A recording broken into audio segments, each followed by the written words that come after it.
In today's video, I'll show you how to delete a task in Jira step by step. First, make sure you're logged into your Jira account. From the dashboard, head over to Your Work, where you'll see the projects you're involved in. Next, select the project that contains the task you want to delete.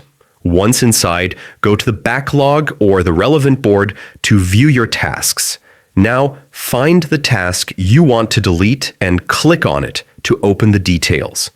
On the task window, look for the three-dot menu, also called the ellipsis, on the right-hand side. Click it, and from the drop-down, choose Delete.